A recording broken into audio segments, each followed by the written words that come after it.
Hey guys, how you doing? This is Manga, etc. and I'm here today to bring the review for One Piece episode 1030. So let's just go through everything that happens within the episode.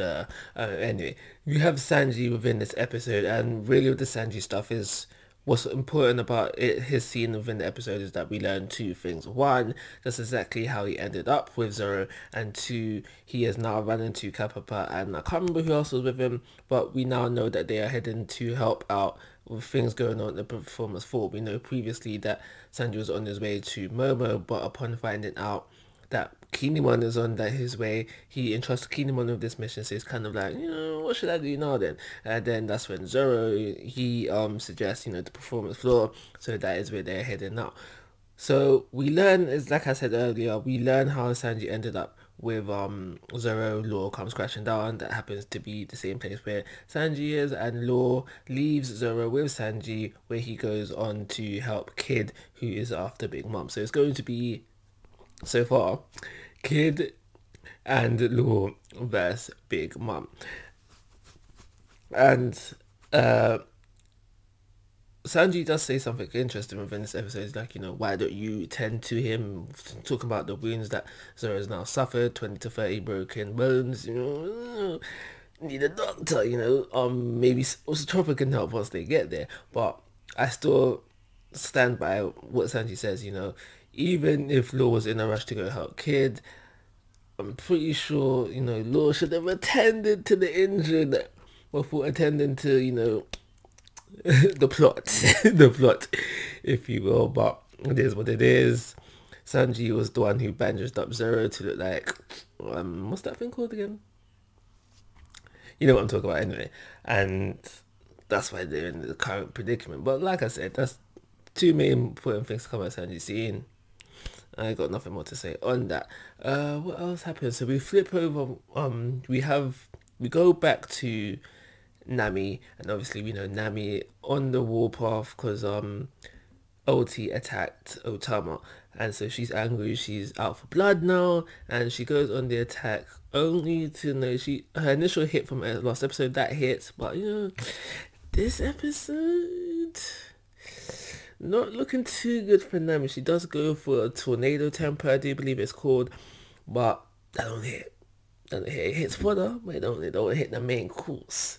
They hit the main course, and that leads to Nami then being held captive, literally, by Ulti. But that's when Big Mom hops into the frame. Mother modes comes back into play, and this is when we see Big Mom's new combination attack. So we learn as the episode goes on that this combination attack wasn't possible with Zeus, but we see the Mason Cannon, and that easily deals with OT for now. For now, she's KO, and she's dealt with for now. But as the episode goes on, like I said, we learn that this is a new combination attack, and we get to see kind of just a feel for Hera's personality. So we know that, was it Prometheus? He was the one that requested her in the first place. He wanted a girl.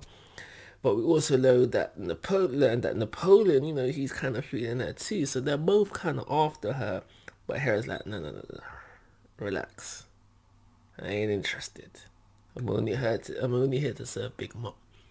But as this scene goes on, as OT is temporarily defeated, we see Usopp and Nami try to make their escape. And while they're trying to make their escape, we see Zeus. And Nami's like, yeah, new cloud, what happened to Zeus? And Zeus kind of sees Nami, because Zeus realizes pretty quickly that he's been replaced. He's like, oh my gosh, what am I going to do with my life right now? He sees Nami. Nami sees him as well. And she's like, you're coming on me kind of vibe.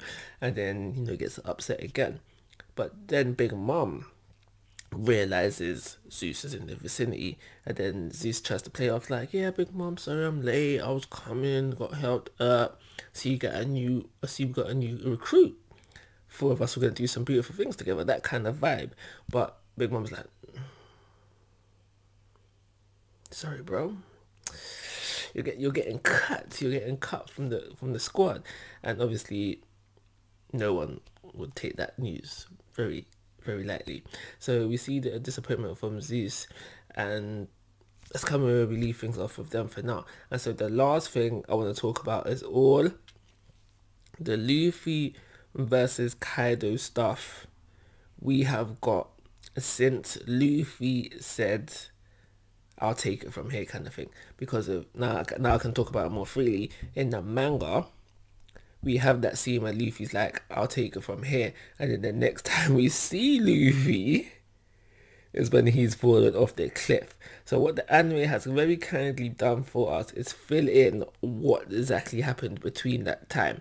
And now it depends. It'll be a person by person case, but because of how I read it in the manga first, obviously, and because how I got it in the manga, it always made me feel like Luffy got too cocky and got one-shotted very quickly. Maybe not one-shotted, but just very underestimated Kaido, and because of that got caught lacking because of it. I also kind of saw it as Luffy not playing around but trying to get more of a feel for the Konkosaki infusion techniques, and because he was more concentrated on that, he was caught slipping, and that's why he got sent off flying off the cliff.